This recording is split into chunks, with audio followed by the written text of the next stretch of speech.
When I found the infant creature crying beside the ravine at dawn, covered in red clay and clearly abandoned, my first instinct was to help.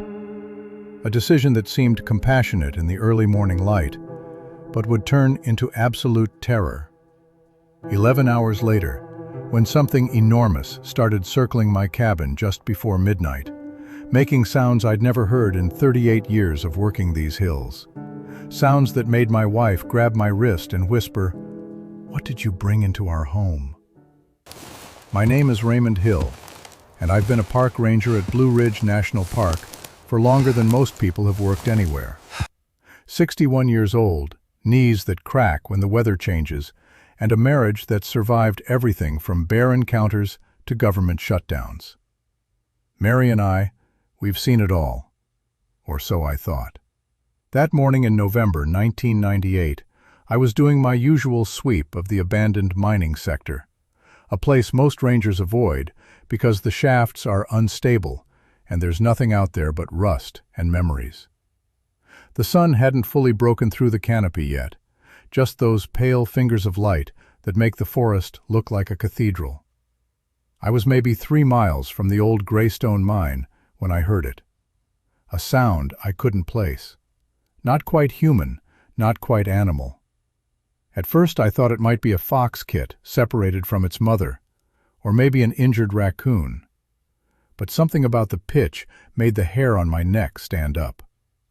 I followed it down a slope thick with deadfall, boots slipping on wet leaves, until I reached the edge of a narrow ravine. That's when I saw it.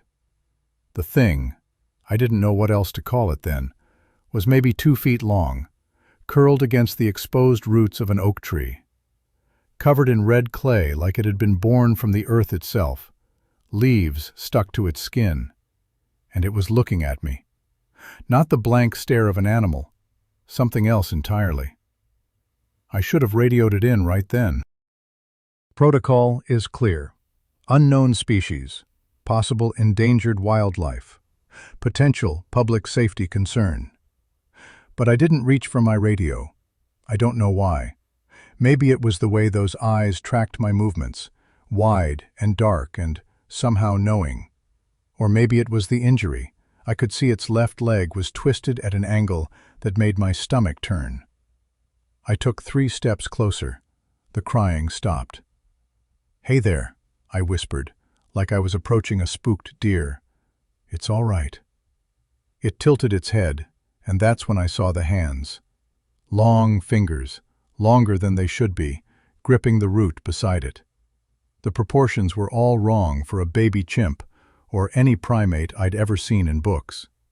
The face was almost flat, with a nose that seemed too small and eyes that seemed too large. But it was an infant. That much was clear. Helpless and hurt and alone. I crouched down, extending my hand slowly. What happened next, I still don't have words for it. The creature didn't flinch. It reached out with one of those impossibly long fingers and touched my knuckle. Just barely, testing. Then it made a sound, soft, almost like a question. "Where's your mama?" I asked, scanning the ravine, the tree line, anywhere something bigger might be watching. Nothing. Just morning silence and my own heartbeat. I made a decision. Looking back now, I understand it was the moment everything changed. But standing there in that cold dawn, all I could think was, I can't leave it here to die. I took off my jacket and wrapped the creature carefully, supporting the injured leg. It didn't struggle, just watched me with those unsettling, intelligent eyes. Up close, I could see it was breathing too fast, shivering. Shock, maybe. Or fear. The walk back to my truck took 40 minutes. The whole time, I kept expecting something to come crashing through the undergrowth. A mother, a pack, something. But the forest stayed quiet in a way that felt deliberate, like it was holding its breath. When I reached the service road where I'd parked, I paused. This was the moment I could still turn back, call it in, do everything by the book. Instead, I opened the passenger door and set the bundle on the seat. "Just until I figure out what you are," I told it. "Then we'll get you proper help." It blinked slowly, and I swear, though Mary says I'm imagining it, I swear it understood. The drive home took 20 minutes.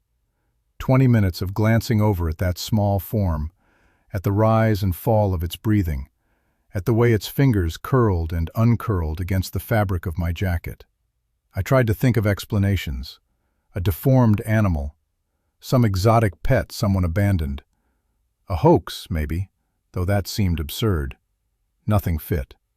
Mary was in the garden when I pulled up. She took one look at my face and knew something was wrong. "What happened?" she asked, already moving toward the truck. "I need you to not ask questions yet," I said. "I need you to just help." She's been a paramedic, an ER nurse, a search and rescue volunteer. She's steady in a crisis in ways I've never been. So when I opened the jacket and showed her what I'd found, she didn't scream, didn't panic. She just stared for 3 long seconds, then said, "Bring it inside. We'll need towels and the first aid kit." We set it, him, we decided, though we weren't entirely sure, on the kitchen table. Mary cleaned the clay and leaves away with warm water while I held him still. Underneath, his skin was pale, almost translucent in places. The injured leg was definitely broken, but not as badly as I'd feared. "This is going to sound insane," Mary said quietly, wrapping the leg with gauze and a makeshift splint. "But I think he's calmer because you're here. Look at how he watches you." She was right. Every time I stepped away, his breathing quickened. When I came back, he settled. We fed him mashed banana and oatmeal, not knowing what else to try.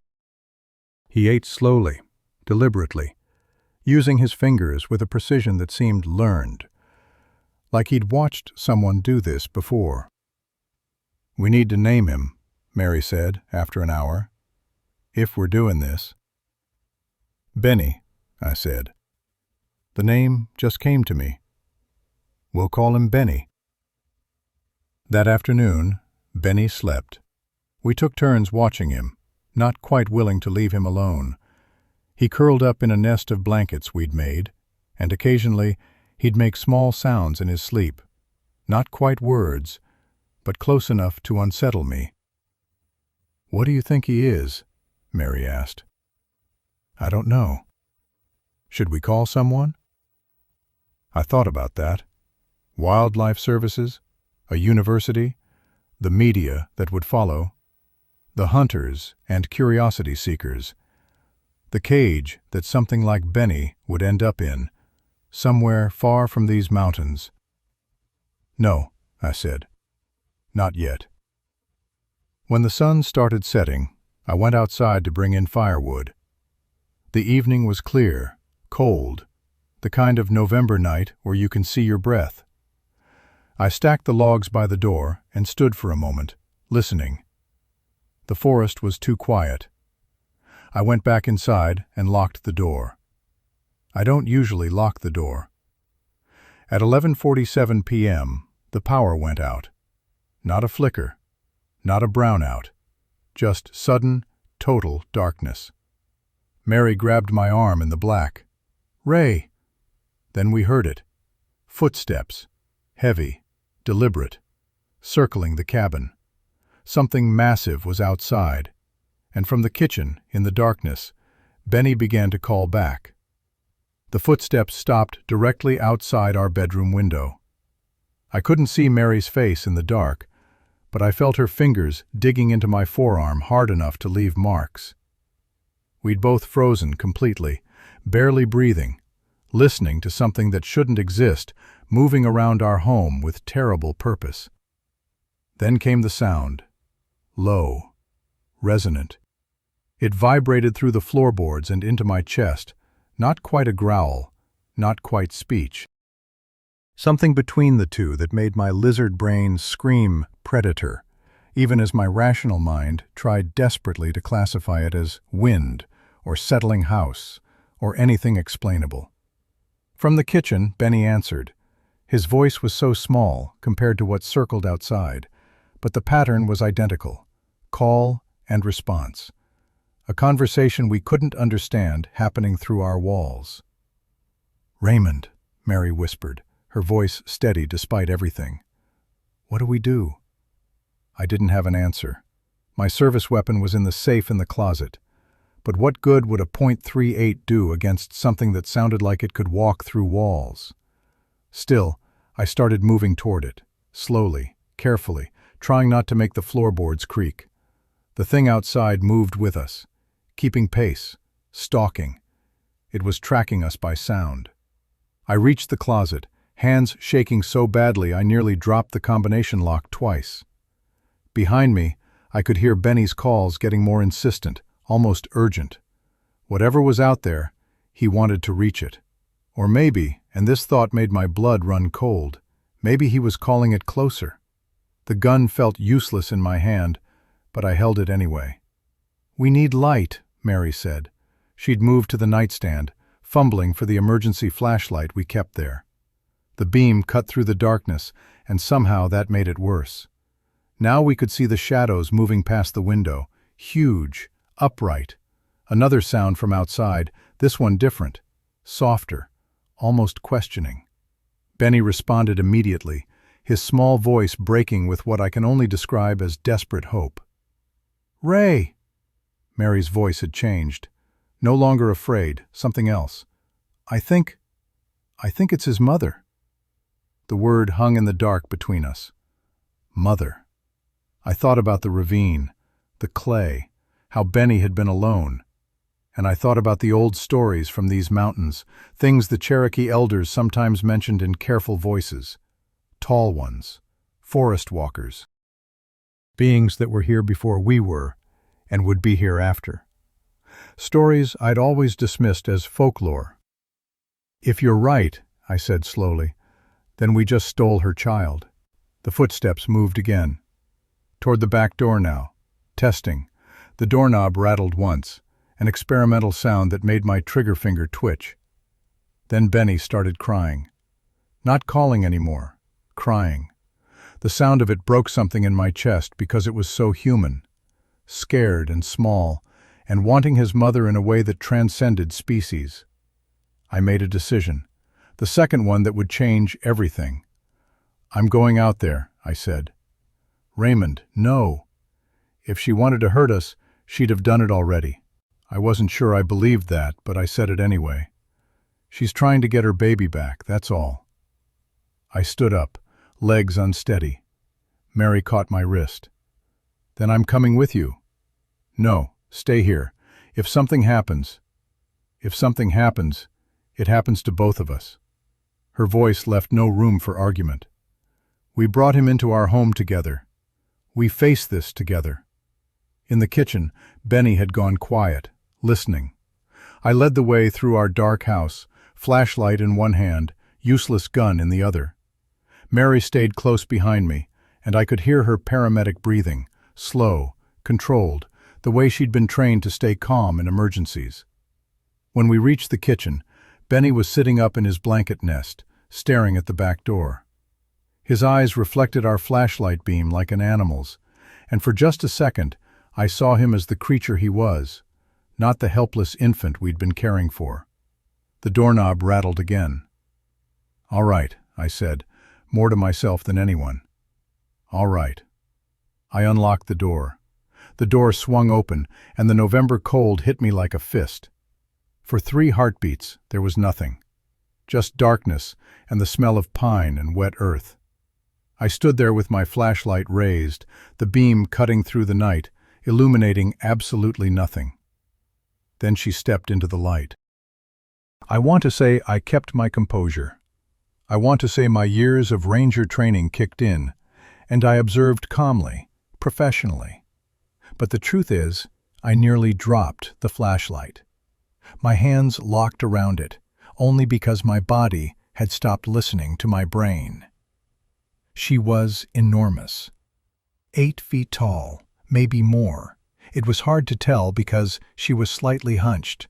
Her massive shoulders curved forward in a posture that seemed both protective and cautious.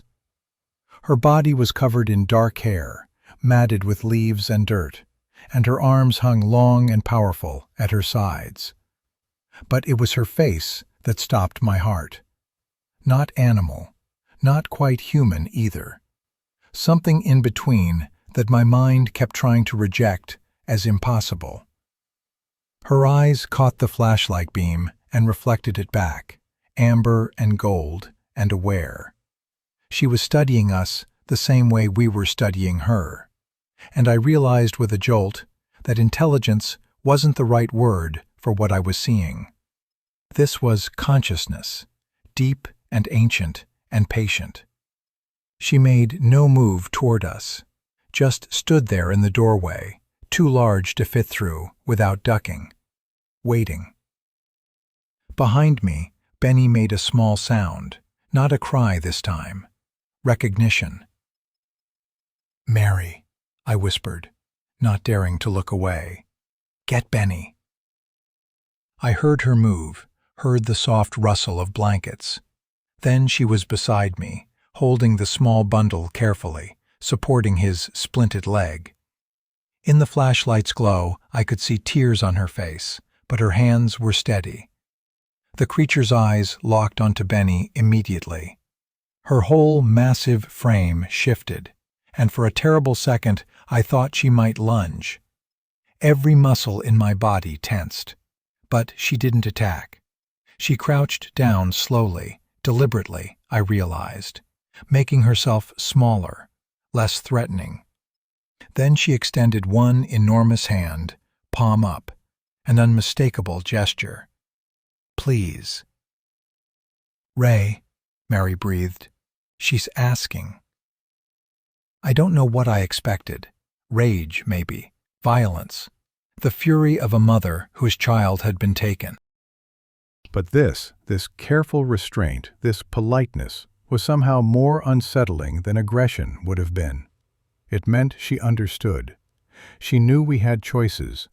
She was giving us one. "We need to give him back," I said quietly. Mary nodded, already moving forward.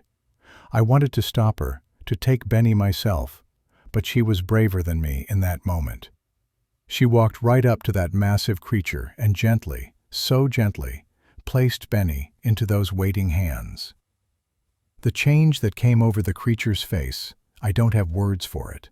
Relief and grief, and something that looked impossibly like gratitude, all mixed together. She pulled Benny close to her chest, and he immediately curled against her, making soft sounds of contentment. She examined his splinted leg with careful fingers, touching the gauze Mary had wrapped. Then she looked up at us again, and she bowed, just slightly, a tilt of her massive head that was unmistakably deliberate. A gesture of thanks that made my throat tight. Then she did something I didn't expect. She reached into the thick hair at her side and pulled something free. For a moment I couldn't see what it was in the darkness. She placed it carefully on our porch step, never taking her eyes off us, then straightened. One last look. Those amber eyes holding mine, and I felt, crazy as it sounds, that she was memorizing my face, making sure she'd know me if we ever met again. Then she turned and walked into the forest. In 3 steps, the darkness had swallowed her completely. If not for the marks her feet had left in the soft earth of Mary's garden, I might have believed I'd imagined it all. We stood there for a long time, neither of us speaking. The power came back on suddenly, lights blazing through the windows, the refrigerator humming back to life. The normal world reasserting itself like nothing had happened. Mary was shaking. I pulled her close and felt my own tremors start.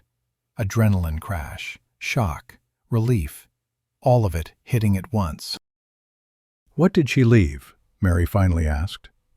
I'd almost forgotten. I crouched down and picked up the object from the step, bringing it into the light. It was a token, old, rusted, worn smooth on one side. I turned it over and felt my stomach drop. Stamped into the corroded metal were 3 words: Greystone Mining Company. The mine. The abandoned mine where I'd found Benny. This token was from the 1940s, maybe earlier, before the mine closed. Before... Ray? What does it mean? I stared at the token, my mind racing through possibilities I didn't want to consider. Had she taken this from the mine? Had she been there when people still worked it? How long had these creatures been in these mountains, watching us, avoiding us, existing in the spaces we'd forgotten about? And why leave this? A gift? A message? A warning?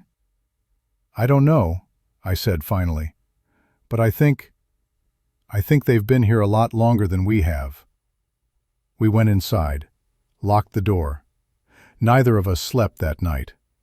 We sat at the kitchen table, drinking coffee as the hours crawled past, occasionally looking at the token I'd placed between us. When dawn finally came, painting the sky pale gray, Mary spoke for the first time in hours. "We can't tell anyone." "No," I agreed. "We can't." Because I'd already seen it in my mind, what would happen if word got out. The scientists, the hunters, the media circus, the government agencies, all of them descending on these mountains, turning the forest inside out, destroying any chance these beings had of continuing their hidden existence. And what would they do? Lock them in labs? Study them? Put them in zoos? The thought made me sick. "So we protect them," Mary said, "by staying silent." Yeah. I picked up the token, feeling its weight. We stay silent. The next morning, I called in sick for the first time in 8 years. I told my supervisor it was my back, an old injury acting up. He believed me without question, because I'd never been the type to lie. The irony of that wasn't lost on me as I hung up the phone. Mary had already gone outside. I found her in the garden, standing perfectly still, staring at the ground where she had stood. The footprints were massive, pressed deep into the soft soil between the tomato plants. Each print showed 5 distinct toes, a heel, an arch that was flatter than human, but not quite ape-like either. "We need to get rid of these," Mary said, without looking at me, "before anyone sees."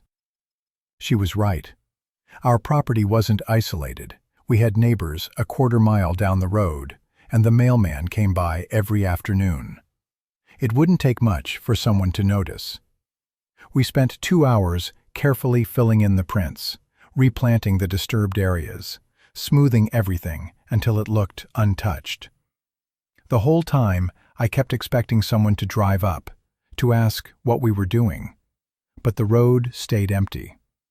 When we finished, Mary stood up and brushed dirt from her knees. "What about the mine?" I've been thinking about that. About Benny, covered in clay, alone in that ravine. About where he'd come from, and why he'd been abandoned there, if that's even what had happened. "I need to go back," I said. "See if there's anything else." "I'm coming with you." "Mary, don't." She gave me that look, the one that had ended arguments for 33 years of marriage.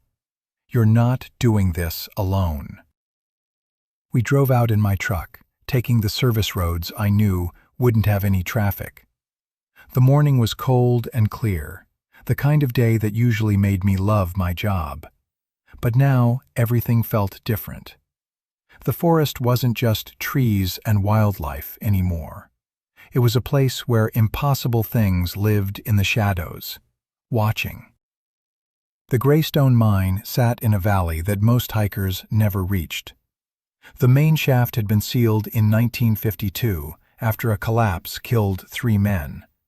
But there were dozens of smaller tunnels branching off, most of them unmarked and dangerous. I'd only been out here a handful of times in my career, always to chase off teenagers looking for a thrill. We parked and walked the last quarter-mile. I carried my ranger pack with rope, flashlights, and a first aid kit, though I wasn't sure what good any of it would do. The ravine where I'd found Benny was easy to locate. the disturbed leaves, the root where he'd been curled up. Everything looked different in daylight, smaller and less ominous.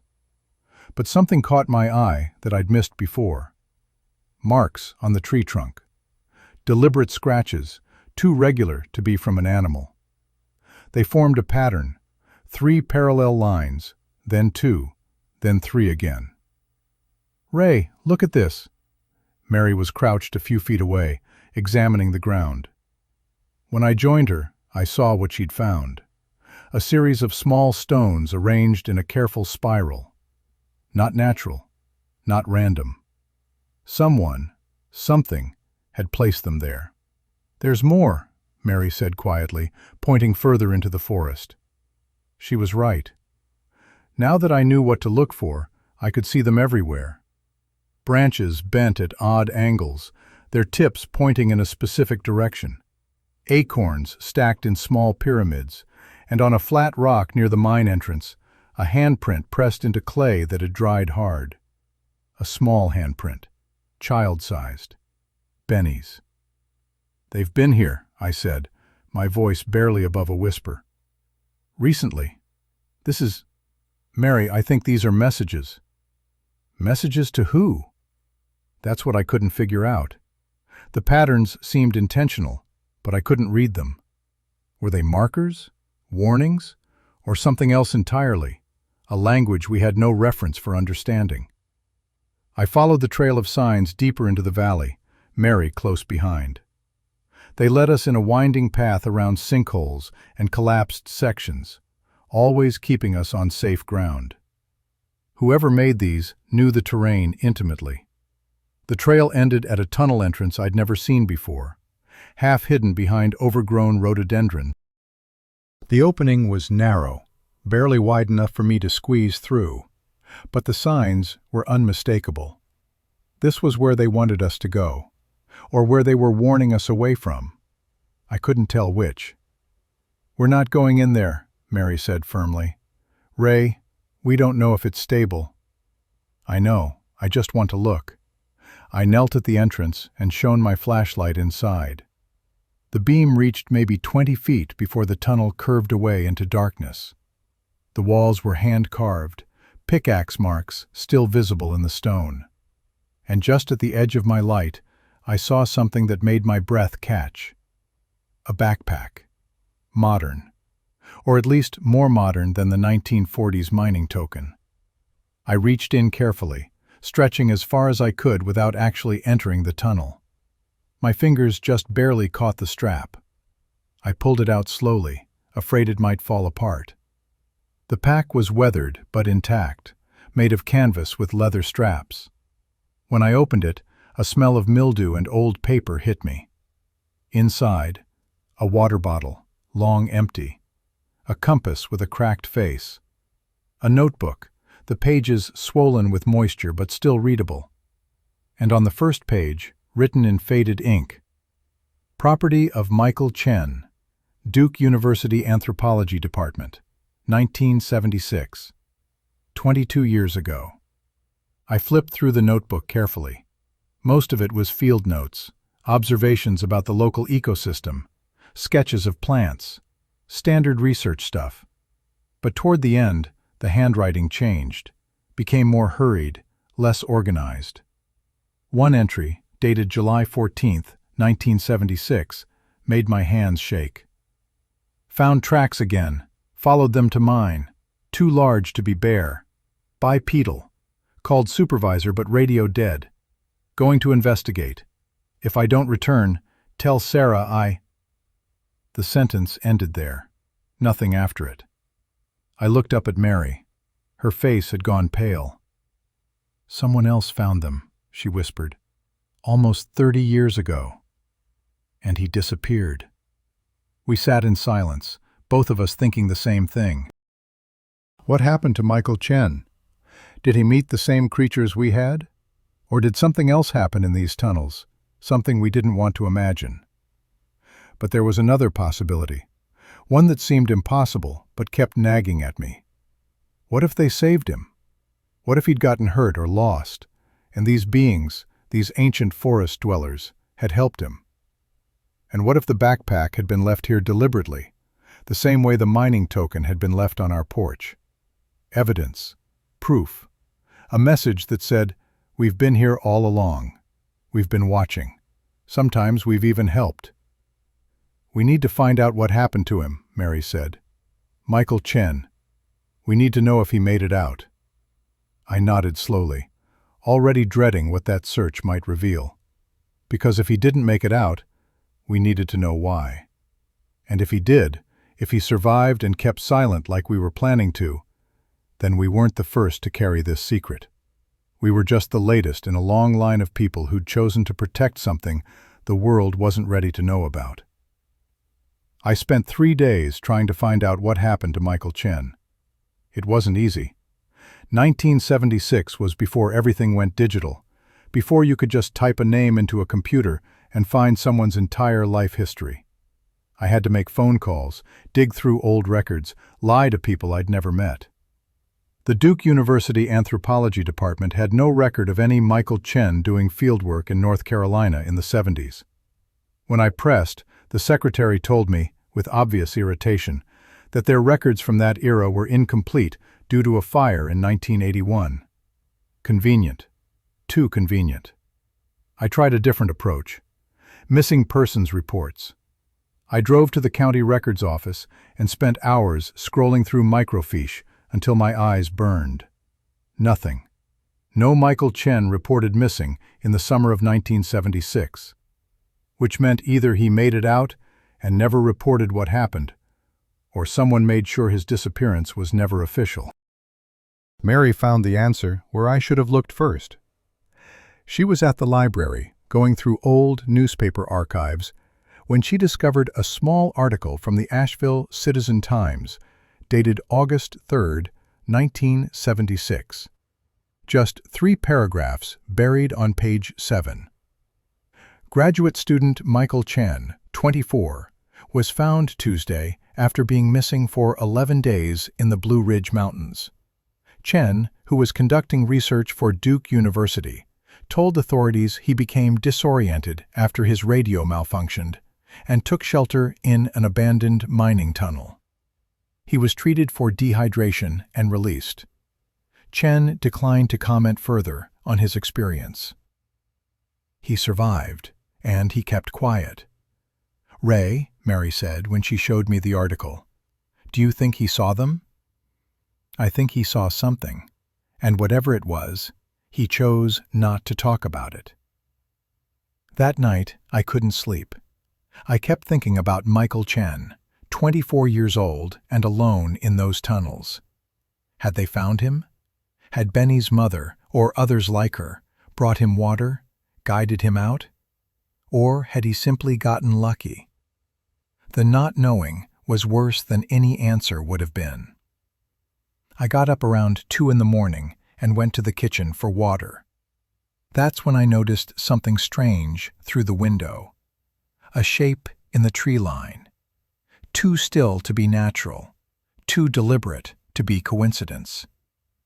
I grabbed my flashlight and went outside, against every instinct screaming at me to stay inside. The November air was freezing, my breath coming out in clouds. I walked slowly toward the tree line, flashlight beam cutting through the darkness. 20 feet from the forest edge, I found it. An arrangement of branches, twisted and woven together into a spiral pattern, standing upright in the soft ground. And at its center, carefully placed, 3 acorns stacked in a perfect pyramid. A message. But what did it mean?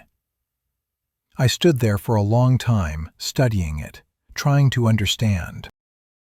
The pattern was too complex to be random, too specific to be meaningless. Someone had spent time on this. Effort. They wanted me to see it. Were they watching me now? I turned slowly, scanning the tree line. Nothing moved. No sounds except the wind and my own breathing. "Thank you," I said quietly to the darkness, "for bringing him back safely." I don't know why I said it, but it felt important.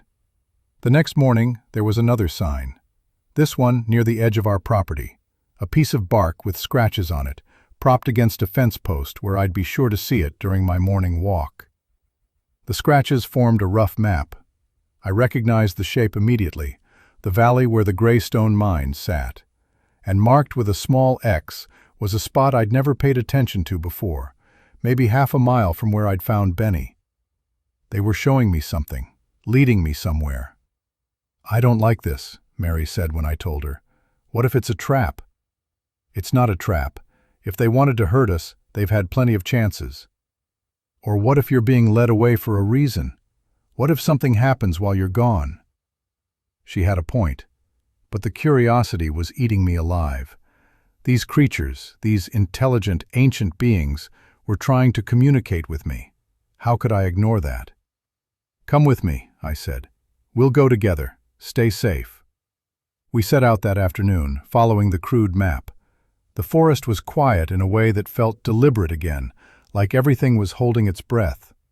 No birds, no squirrels, just the sound of our footsteps on fallen leaves. The X on the map led us to a clearing I'd passed 100 times without really seeing. Nothing remarkable about it, just a small, open space where lightning had taken down an old oak years ago.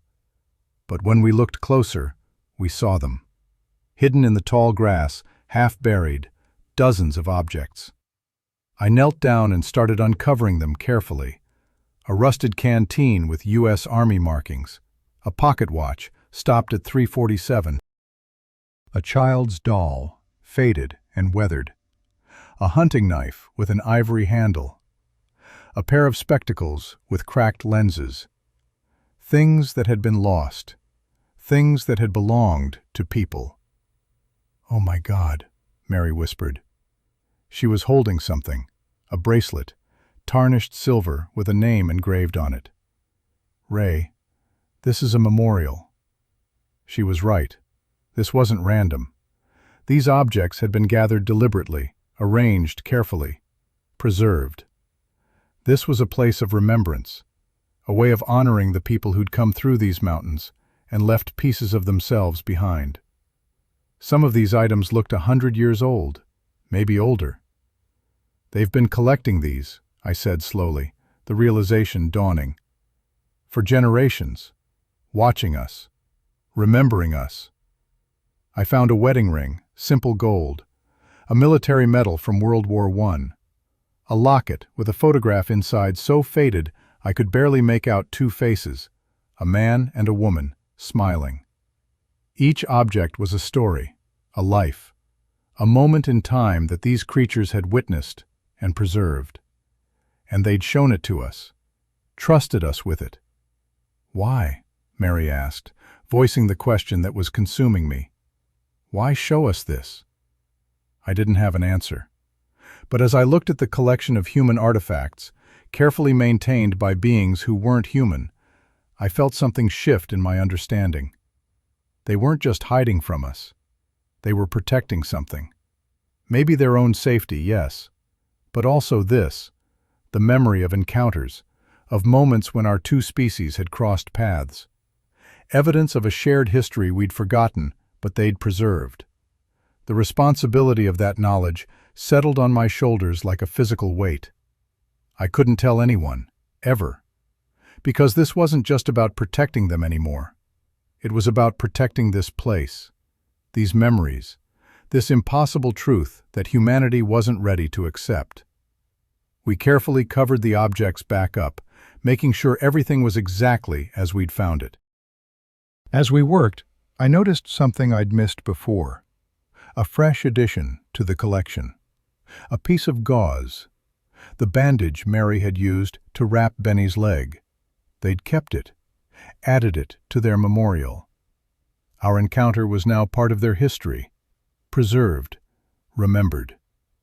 The signs continued for weeks.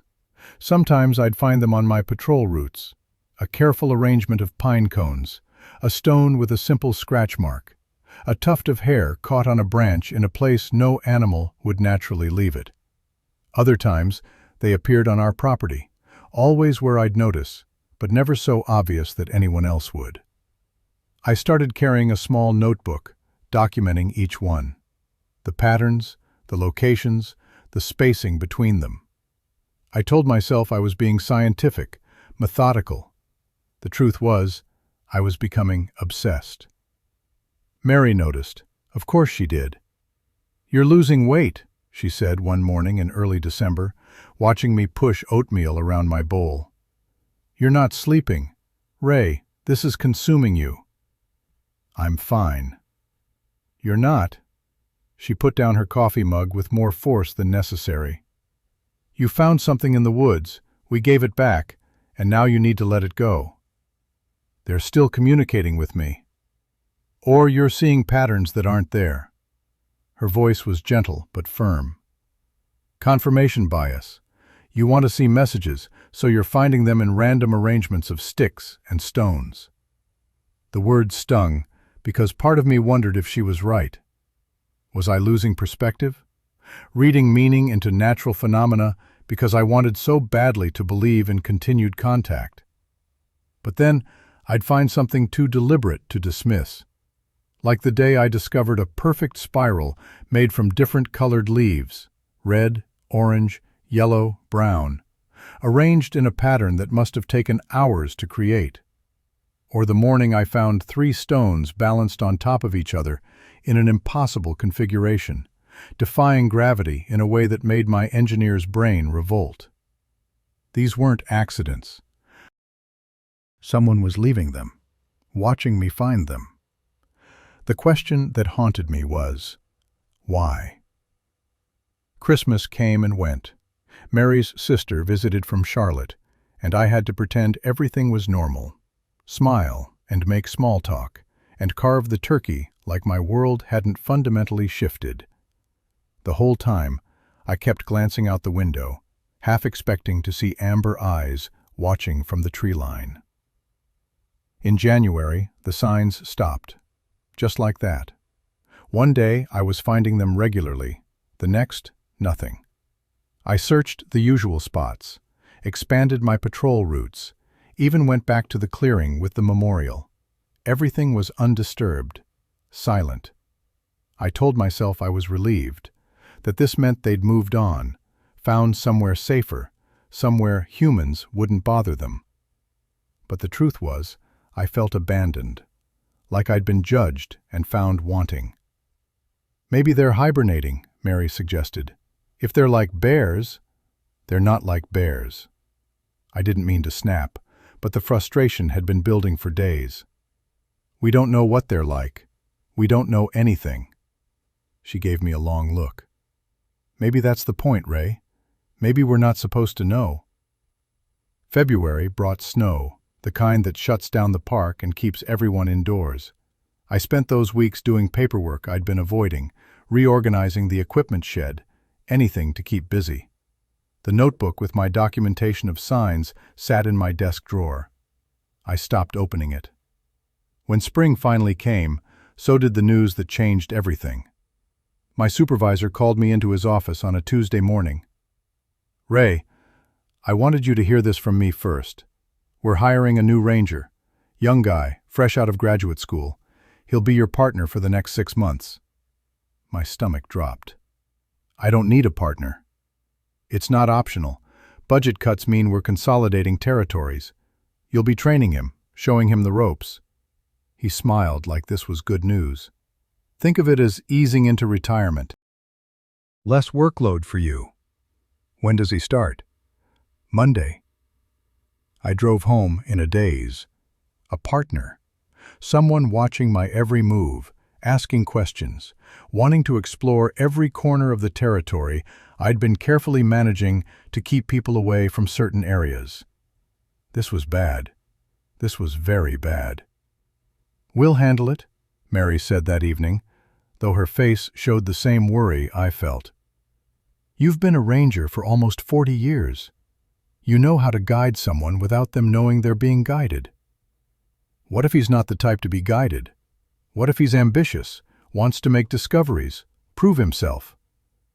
"Then you'll have to be smarter than him."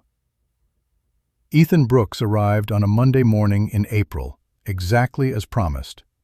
26 years old, biology degree from NC State, eyes bright with enthusiasm that made me tired just looking at him.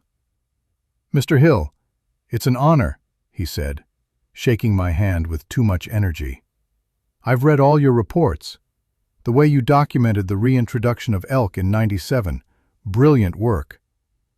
Just Ray, and those were just reports. But the attention to detail, the cross-referencing with historical data, he was practically vibrating. "I'm really looking forward to learning from you." That's what I was afraid of. The first week was manageable. I kept us in the heavily trafficked areas, the tourist spots, the well-documented trails. Ethan was eager but trainable, asking good questions, taking meticulous notes. He reminded me of myself 30 years ago, and I hated that it made me like him. The second week, he brought a drone. "Aerial surveys," he explained, assembling the thing in the parking lot. "I wrote my thesis on using drone technology for wildlife monitoring. We can cover so much more ground, spot patterns we'd miss from the ground." My mouth went dry. "That's not really how we do things here." I cleared it with the supervisor. He thought it was a great idea. Ethan grinned. "Don't worry, I'll teach you how to use it." The interface is really intuitive. I watched him send the drone up, watched it climb above the tree line, its camera pointing down at the forest I'd spent decades protecting. Somewhere down there were beings who'd managed to stay hidden for centuries. How long would that last with cameras in the sky? That night, I barely slept. Every scenario ran through my head. What if the drone caught something? What if Ethan saw them? What if his enthusiasm turned into something darker? Publication, fame, the end of their secrecy. The next morning, I found a sign. The first one in months. Right on the hood of my truck. Impossible to miss. 3 branches arranged in an X pattern. A warning. They knew. Somehow, they knew about Ethan and the drone and the danger he represented. And they were asking me, trusting me to handle it. I picked up the branches carefully and put them in my pack. When Ethan arrived 15 minutes later, cheerful and ready for another drone survey, I made a decision. "Change of plans," I said. "Today I'm going to show you the real work, the stuff that doesn't make it into reports." "Yeah? What's that?" "How to read the forest, the old way, no technology, just observation." I started walking toward the trail. First lesson, not everything worth knowing shows up on a camera. I spent the next 3 weeks trying to redirect Ethan's attention away from the areas that mattered. It was exhausting. Every day he'd suggest a new survey route, a new data collection method, a new way to optimize our coverage. And every day I'd find a reason to steer him somewhere else, usually toward legitimate work that needed doing, but kept us far from the Greystone Valley. "You know what I've noticed?" Ethan said one afternoon as we cleared a fallen tree from a hiking trail. "We never patrol the western sector, the old mining area." My hands tightened on the chainsaw. "Unstable terrain, not worth the risk." "But that's exactly why we should check it. What if hikers wander in there?" He pulled out his tablet, showing me a terrain map. "Look, I've been mapping our patrol patterns. There's a whole quadrant we've avoided for 3 weeks. He wasn't stupid. I'd known that from day one, but I'd hoped his enthusiasm would make him easy to distract. I'd been wrong. "The mines are sealed," I said carefully. "There's nothing out there but hazards and headaches. So we should at least confirm that. Document the seal integrity. Check for new collapses." He looked at me with those eager eyes. "It's basic due diligence, Ray." I couldn't argue with that logic without raising suspicion. "Fine. We'll do a survey next week." "Why not tomorrow?" "Because I said next week." The sharpness in my voice surprised us both. I softened it quickly. "I've got equipment maintenance scheduled. Can't put it off." Ethan nodded slowly, but I could see the wheels turning behind his eyes.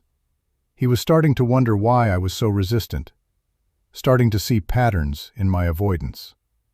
That night, I told Mary what was happening. "He's going to push until he gets out there," I said. "And once he does, then you go with him, control what he sees." "What if they're there? What if he sees signs I can't explain away?" Mary was quiet for a long moment. "Maybe," she said slowly, "it's time to tell him." "Are you insane?" "Listen to me." She grabbed my hands. "He's smart, Ray. He's going to figure out something's wrong whether you tell him or not. The question is, do you want him finding out on his own, or do you want to control how he learns? We can't trust him with this. We couldn't trust ourselves with it either, not at first." She squeezed my hands. "But we made the right choice. Maybe he will too." I wanted to argue, but part of me knew she was right. The secret was going to come out one way or another. At least if I told him, I could frame it properly, make him understand what was at stake. Or he could report me as delusional and take over my territory himself. The next morning, Ethan showed up with printed satellite imagery. "Ray, look at this." He spread the photos across the hood of his truck. "These are thermal images from last winter. There's something weird in the Greystone area." My blood went cold. "Weird how?" "Heat signatures. Moving. Too large to be deer. Wrong pattern for bears." He pointed to a cluster of anomalies. "And look, they appear multiple times across different dates, but always in the same general area. Always at night." I stared at the images, my mind racing. They'd been photographed from space. Somehow, in all my worrying about Ethan and his drone, I'd never considered satellites. "Could be equipment malfunction," I said weakly. "That's what I thought, but the pattern is too consistent." He looked up at me. "Ray, what if there's an undocumented large mammal population out there? Do you know what that would mean?" "It would mean a media circus. Funding cuts while they study it. Loss of access to half our territory. Or it would mean one of the most significant wildlife discoveries in decades." His eyes were shining. We could destroy whatever's out there by bringing too much attention to it." I cut him off more harshly than I intended. "Not everything needs to be discovered, Ethan." He stepped back, studying me. "You know something. I know that sometimes the best thing we can do is leave things alone. That's not science, that's—" He stopped, his expression changing. "You've seen them, haven't you?" The question hung in the air between us. I could lie, should lie. But looking at his face, at the mixture of excitement and confusion and dawning understanding, I knew Mary was right. If I didn't tell him the truth, he'd find it himself. And that might be worse. "Put that away," I said quietly, gesturing to the satellite images. "All of it. Don't make copies. Don't save it to the cloud. Don't mention it to anyone." "Ray, I'm serious, Ethan. If you want answers, you'll do exactly what I say." I met his eyes. "This is bigger than you understand. And if you're not ready to carry a secret that could destroy your career, tell me now, and we'll never speak of it again." He stared at me for a long moment. Then, slowly, he gathered up the satellite photos and put them in his bag. "Okay. I'm listening." "Not here. And not now." I checked my watch. "Tonight, meet me at the Greystone trailhead at sunset. Come alone. Tell no one." "Ray, you're scaring me."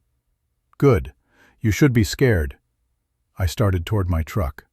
"What you're about to learn, it changes everything. Once you know, you can't unknow it. You sure you want that?" He hesitated. For a moment I thought he might back out, might choose the safety of ignorance. Then he nodded. "I'm sure." I spent the rest of the day second-guessing myself. Was I making a terrible mistake? Could Ethan really be trusted? Or was I about to destroy everything I'd worked so hard to protect? But the signs had stopped for months. And now Ethan had thermal images. The secret was already fracturing. Better to control the break than let it shatter on its own. At sunset, I drove to the Greystone trailhead. Ethan was already there, pacing nervously next to his truck. He'd brought a backpack, I noticed, prepared for anything. "Follow me," I said. "Stay close, don't touch anything. And whatever happens, whatever you see, stay calm. Can you do that?" "I think so." "That's not good enough. I need to know you won't panic." "I won't panic," he said, voice steadier now. "I promise." I led him into the forest, following a path I'd walked 100 times. The evening light filtered through the trees in golden shafts, and the forest was quiet in that particular way I'd learned to recognize. They were watching. I could feel it. Halfway to the clearing with the memorial, I stopped. There, arranged in the middle of the path, where we couldn't possibly miss it, was a sign I'd never seen before. A circle of stones. And in the center, 2 small handprints pressed into clay. Benny's handprints. Bigger than I remembered. He'd grown. "Ray," Ethan whispered, "what is that?" "That," I said quietly, "is a greeting. They know we're here." "They? Who's they?" I turned to face him. "Before I answer that, I need you to understand something. What I'm about to show you, it's not yours to share. Not yours to study. Not yours to prove. It's a trust. A responsibility." "I understand." "No, you don't. Not yet." I gestured to the handprints. "But you will." I told him everything. Not all at once. We sat on a fallen log near the memorial clearing, and I walked him through it, piece by piece. Finding Benny. Bringing him home. The night she came for him. The token. The signs. Michael Chen's backpack. The collection of artifacts that proved decades, maybe centuries, of silent coexistence. Ethan didn't interrupt, didn't ask questions, just listened with an expression that shifted from skepticism to wonder to something like fear.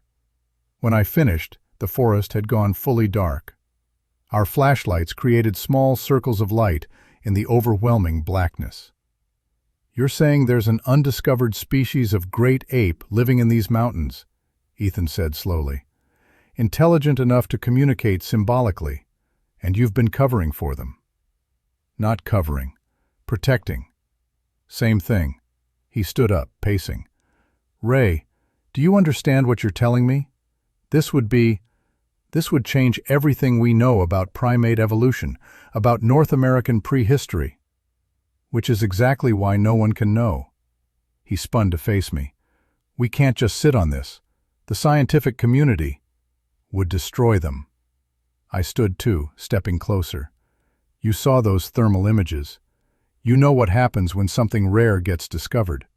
The helicopters, the research teams, the hunters who want a trophy, the government agencies fighting over jurisdiction." My voice was rising, and I couldn't stop it. "These beings have survived for God knows how long by staying hidden. We don't have the right to take that away. We also don't have the right to keep this from the world." "Yes, we do. That's exactly what we have the right to do." I grabbed his shoulder. "Ethan, listen to me. I've seen her, looked into her eyes. She's not an animal. She thinks, she feels, she makes choices. And her choice, their choice, is to remain unknown. We have to respect that." He pulled away from my grip. "Or maybe you're rationalizing keeping the biggest discovery of the century to yourself because you're afraid of what happens if you're wrong." The accusation stung because there was truth in it. Maybe I am.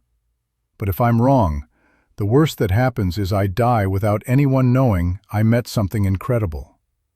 If you're wrong, if you expose them and it goes badly, they could all die. Hunted, captured, experimented on. I let that sink in. "Can you live with that risk?" Ethan was quiet for a long time. When he spoke again, his voice was smaller. "I don't know." That's honest, at least. I need proof, he said suddenly. I need to see them, see one of them. Otherwise, it could be delusion, confirmation bias, misidentification. I can't guarantee they'll show themselves. But they've been leaving signs. For months you said they communicated with you. He gestured at the handprints. They left this today, knowing we'd find it.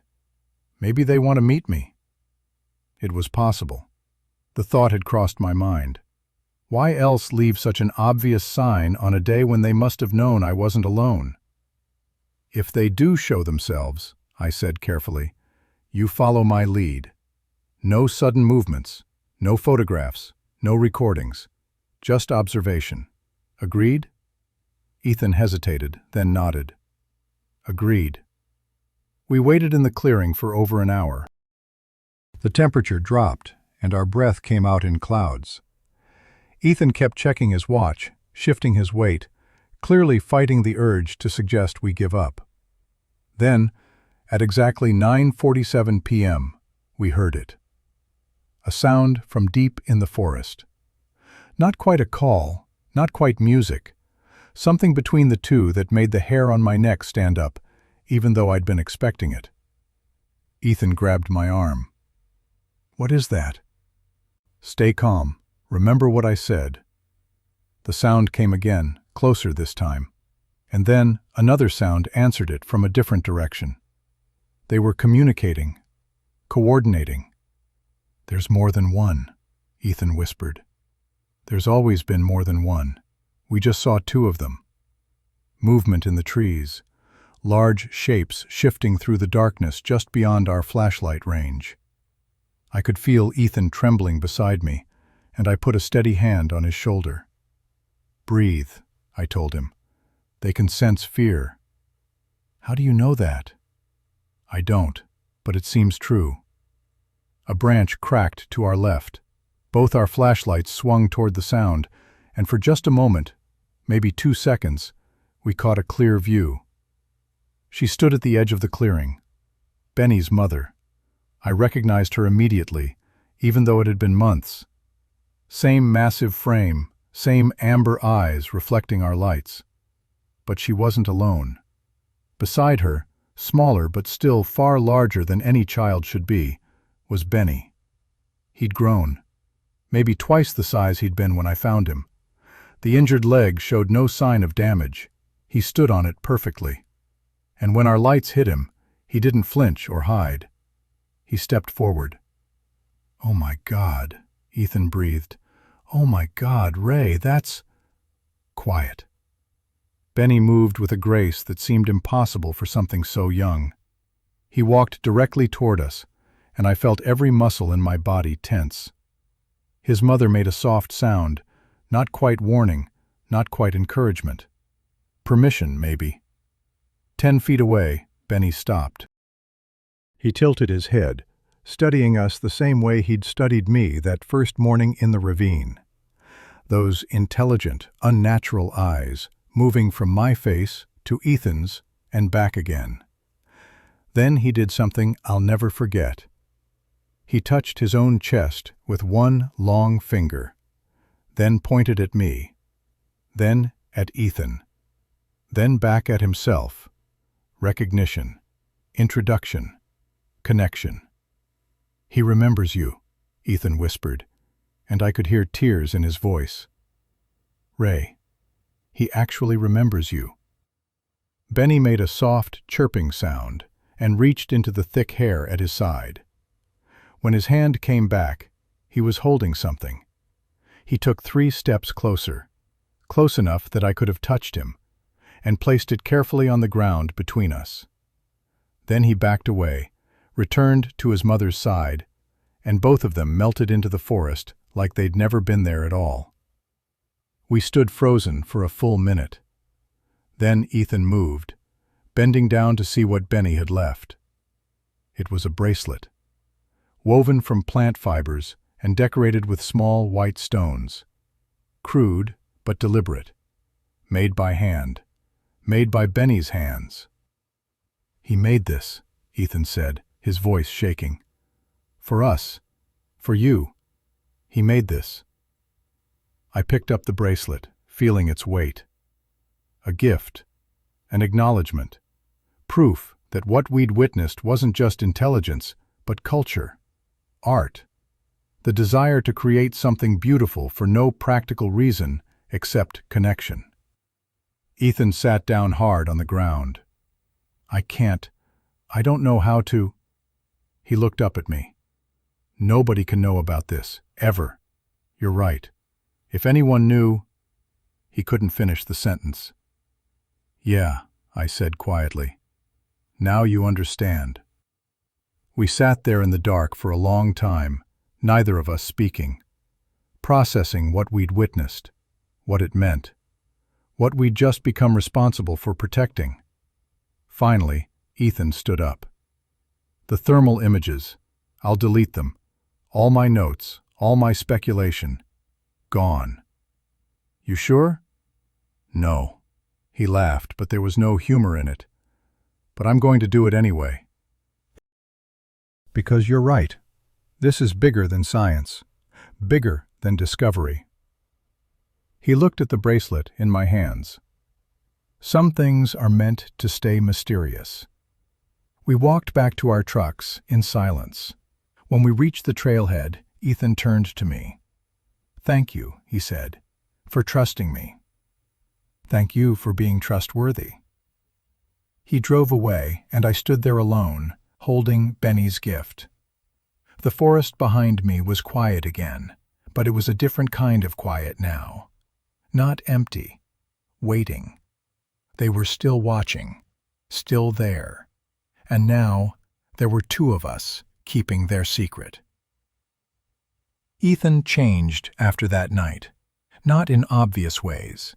To anyone else, he was the same eager young ranger, enthusiastic about his work, diligent with his reports. But I could see the difference, the way his eyes would drift to the western sector on our patrol maps, the way he'd pause sometimes mid-sentence, like he was hearing something no one else could. The way he understood now what it meant to carry a secret that could never be shared. "Does it get easier?" he asked me one morning in May. We were repairing a fence line, routine work that didn't require much thought. "Knowing what's out there and not being able to talk about it?" "No," I said honestly. "You just get used to the weight." He nodded slowly, hammering in another fence post. "I almost told my girlfriend last night. We were talking about my job, and she asked if I'd seen anything interesting." He laughed bitterly. I said no, just the usual. Deer, foxes, a black bear once. Lying to people you love is the hardest part. Mary knows, though. You have someone to share it with. Yeah. I thought about Mary, how she'd carried this secret alongside me for months now. That helps, but it also means watching someone else carry the weight. That's hard, too. We worked in silence for a while. Then Ethan said something that surprised me. "I've been seeing signs, like the ones you described." At first, I thought I was just paranoid, seeing patterns because I wanted to. But they're real, aren't they? "Where?" "Near my cabin. I rent that place on Hickory Ridge, about 4 miles from here." He set down his hammer. "Little things. Stones arranged in spirals, branches bent in specific ways. And twice now, I've found acorns stacked in pyramids on my porch steps." A chill ran through me. "They're checking you out, seeing if you can be trusted. Or warning me. Maybe both." I studied his face. "How does that make you feel?" He thought about it. Honored, terrified, responsible. He met my eyes. All of it at once. Good. That's the right response. The summer months passed quietly. Ethan and I developed a rhythm, an unspoken understanding. We kept meticulous records of our patrol routes, making sure to document legitimate wildlife sightings and maintenance work. To anyone reviewing our reports, we were model rangers doing exactly what we were supposed to. But we also established patterns. We made sure certain areas were always listed as surveyed when we'd actually stayed carefully away. We noted unstable terrain and hazardous conditions in places that were perfectly safe but needed to remain undisturbed. We became protectors disguised as bureaucrats. In July, I got the letter I'd been expecting for months. Retirement paperwork, I told Mary that evening, spreading it across our kitchen table. They want me to set a date. You're 61, Ray. You've earned it. I know. But leaving Ethan alone. He's not alone. He's got training now. He knows what to watch for, what to protect. She squeezed my hand. You can't do this forever. She was right. My knees ached constantly now. My back couldn't handle the long hikes like it used to. And if I was being honest, the weight of the secret had aged me more than the work ever did. 6 months, I decided. I'll retire in January. Give Ethan one more season to settle in. That night, I couldn't sleep. I kept thinking about the day I'd found Benny, how one decision to help had led to all of this. What would happen after I left? Would the signs continue? Would they accept Ethan as they'd accepted me? Or would they disappear entirely, taking their mystery with them? At dawn, I went for a walk, just around our property, watching the sun come up through the trees. That's when I found it. On the stump where I usually sat with my morning coffee, a carefully arranged pattern of objects. The rusted mining token they'd given me months ago, a small pine cone, 3 white stones, and in the center, pressed into a piece of soft clay, a handprint. Not Benny's, too large, an adult's hand. A message. But what did it mean? I studied it for a long time, trying to understand. The token, our first exchange. The pinecone and stones, their language, their way of marking significance. The handprint. A signature. A name. They were identifying themselves, showing me they remembered. And maybe, this thought made my throat tight, maybe saying goodbye. They knew I was leaving. Somehow, they knew. Ray? Mary's voice from the porch. Breakfast is ready. I gathered up the objects carefully, wrapping them in my handkerchief. Coming. Over breakfast, I told her about the arrangement. They're saying goodbye, she said softly. Or maybe thank you. Or both. You should show Ethan. Let him know they're acknowledging the transition. She was right. That afternoon, I drove out to Ethan's cabin. He was outside, chopping wood, and when he saw my truck, he set down the axe immediately. Ray, everything okay? Found something this morning. Thought you should see it. I unwrapped the objects, explaining where I'd found them and what I thought they meant. Ethan listened quietly, then picked up the clay with the handprint. It's beautiful, he said. In a strange way. They're artists, aren't they? Everything they do has this intentionality. Yeah. I've been thinking about that a lot lately. I looked at him. I'm retiring in January, Ethan. This territory will be yours. He set down the clay carefully. I know. I've been preparing for that. Have you? I wasn't challenging him, just genuinely curious. How do you prepare for something like this? I've been reading everything I can find about cryptids, indigenous stories, unconfirmed sightings. Not because I think they're all real, but because I'm trying to understand how to think about beings that exist in the spaces between known and unknown. He met my eyes. And I've been leaving my own signs, testing whether they'll respond to me the way they responded to you. And? Nothing yet, but I'm patient. He smiled slightly. You taught me that. Good rangers are patient. We talked for another hour, going over the subtle things I'd learned. How to read the forest's mood. Which areas seemed to have more activity. The times of year when signs appeared most frequently. All the knowledge I'd accumulated that couldn't be written in any official report. When I stood to leave, Ethan walked me to my truck. "Ray, can I ask you something? Do you think they're the last ones? Or are there others in different mountains, different forests?" I'd wondered that myself. I don't know. Maybe that's what the memorial is about, remembering when there were more of them. Or maybe it's proof that they've always been good at hiding, and there are populations we'll never know about. I hope it's the second one. Yeah, me too. As I drove away, I watched Ethan in my rearview mirror. He stood there until I rounded the bend, and something about his posture, straight, steady, watchful, made me feel like maybe this would be okay. Maybe the secret would survive another generation. That night, I started writing everything down. Not an official report, just a journal. Everything that had happened, everything I'd learned, everything I felt. If something happened to me, I wanted there to be a record, something Ethan could reference if he needed to. Something that proved this had all been real. October came, and with it, the moment I'd been both dreading and anticipating. Ethan called me at 6 in the morning, his voice tight with controlled excitement. "Ray, you need to come out to Greystone, now.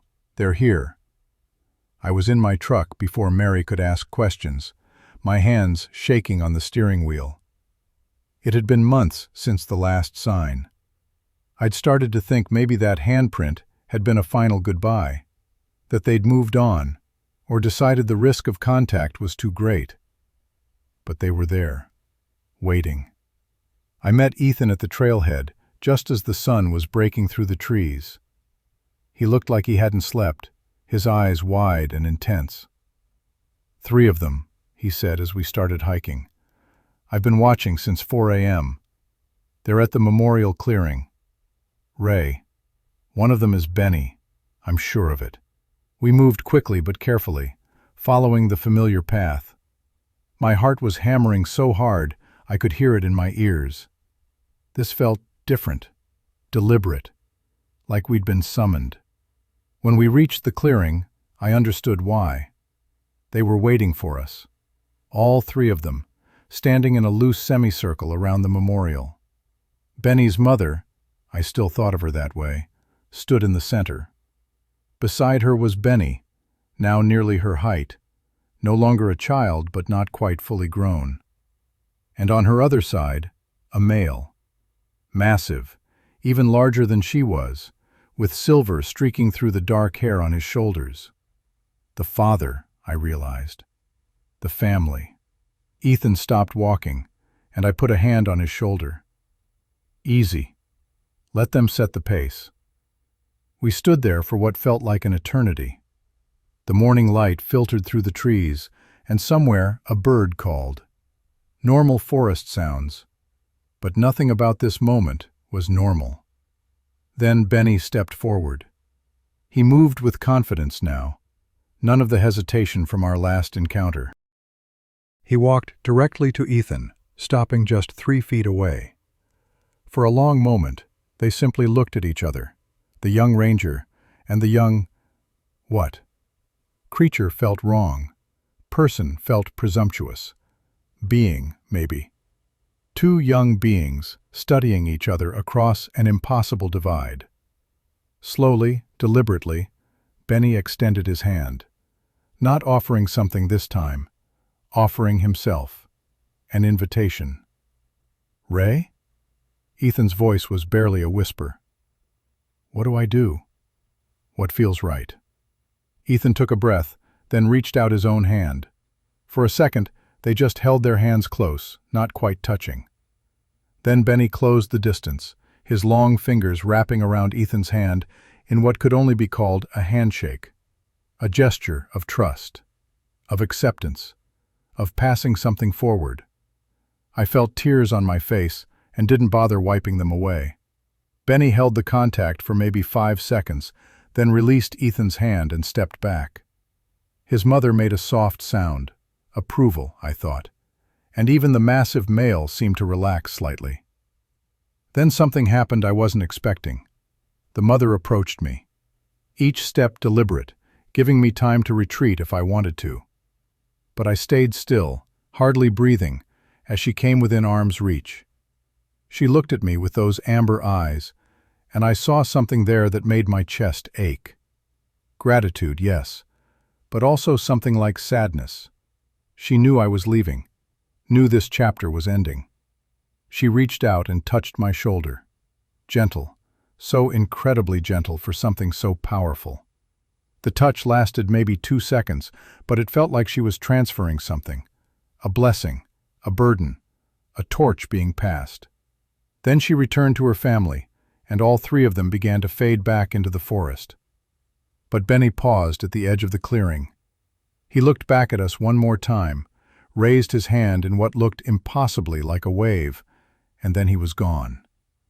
The forest settled into silence. Ethan sat down hard on a fallen log. That just happened. That actually just happened. Yeah. They approved me. They trust me now. He looked up at me, and I saw tears in his eyes too. Ray, they just gave me the biggest responsibility of my life. I know. You ready for it? He took a shaky breath. I have to be, don't I? We sat there for a while, neither of us speaking, processing, accepting. Finally, Ethan said, Your retirement party is next month. Yeah, November 15th. What are you going to do after? I thought about that. Travel with Mary, fix up the house, maybe write a book about forest conservation that never mentions the real reason I care so much. I smiled. Live a quiet life, but I'll always be close by if you need me. I'll need you, he said simply. This is too big to carry alone. You're not alone, Ethan. You've got them. They chose you. I gestured to the clearing. And you've got me, for as long as I'm around. Now, I know some of you listening might think this story sounds impossible. Maybe it is. Maybe I'm just an old ranger who spent too much time alone in the woods, seeing patterns that weren't there. But if you've made it this far, if something in you wants to believe that mystery still exists in our modern world, hit that subscribe button. Because there are more stories like this. Stories about the spaces between known and unknown. And I think they matter. I think remembering that we don't know everything, that some things should stay hidden and protected, I think that might be more important now than ever. The retirement party was exactly what I expected. Cake in the break room, a plaque thanking me for my service, speeches from supervisors who barely knew me. Ethan gave a toast about what I'd taught him, careful to mention only the official lessons, the proper ranger protocol. But when he caught my eye, I saw the real gratitude there. Mary threw a smaller party at our house that weekend. Friends, neighbors, people I'd worked with over the years. It was nice, normal. The kind of goodbye I could live with. But the real goodbye happened 3 days before my official retirement date. I went out to the memorial clearing one last time, alone. It was early December, cold enough that my breath came out in clouds. I brought something with me, the bracelet Benny had made, the one I'd kept in my desk drawer for months. I placed it carefully among the other artifacts in the clearing, adding my own memory to their collection. Proof that this had mattered, that the connection we'd made was real. I stood there for a long time, saying goodbye to the forest, to the secret, to the being I'd become because of one choice on one November morning. As I turned to leave, I heard it. Faint but unmistakable. That sound, not quite call, not quite song, the sound they made when they wanted you to know they were there. I didn't turn around, didn't try to see them, just raised my hand in acknowledgement and kept walking. Behind me, the sound came again, softer this time, sadder. Goodbye. So that's my story, the thing I can never prove, the secret I'll carry until I die. And yeah, maybe you think I'm crazy.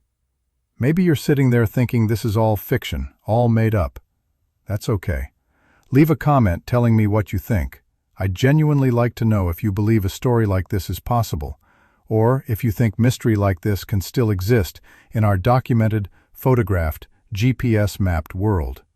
Because I think the answer to that question says something important about who we are. I'm 73 years old now. Ethan still calls me every few months with updates he can't put in official reports. The signs continue. The memorial is still maintained. And as far as I know, no one else has discovered what lives in those mountains. My legacy isn't in the reports I filed or the trails I maintained. It's in a secret kept, a family protected, a mystery allowed to survive. Some of you will think I made the wrong choice, that science deserved to know, that the world had a right to this discovery. Maybe you're right. But when I close my eyes, I see Benny's hand in Ethan's. I see that moment of trust across an impossible divide. And I know, deep in my bones, that some things are more important than discovery. Some things are meant to stay hidden. Not because we're afraid of what we'll find, but because the finding itself would destroy what makes it precious. That's what I learned in 40 years as a ranger. That's what I'm leaving behind. And I hope, God, I hope, that 100 years from now, another ranger will stand in that clearing, will see signs they can't explain, will make the same choice I made, to protect, to preserve, to let the mystery survive.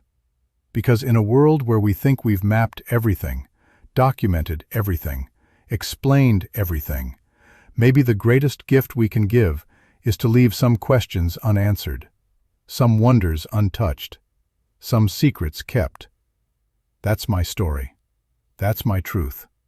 And whether you believe it or not, somewhere in the Blue Ridge Mountains, in the spaces we've forgotten to look, they're still there, still watching, still waiting, still trusting that some of us will choose mystery over certainty, that some of us will choose to protect rather than expose, that some of us will understand not everything that exists needs to be known, and that might be the most important truth I can leave behind.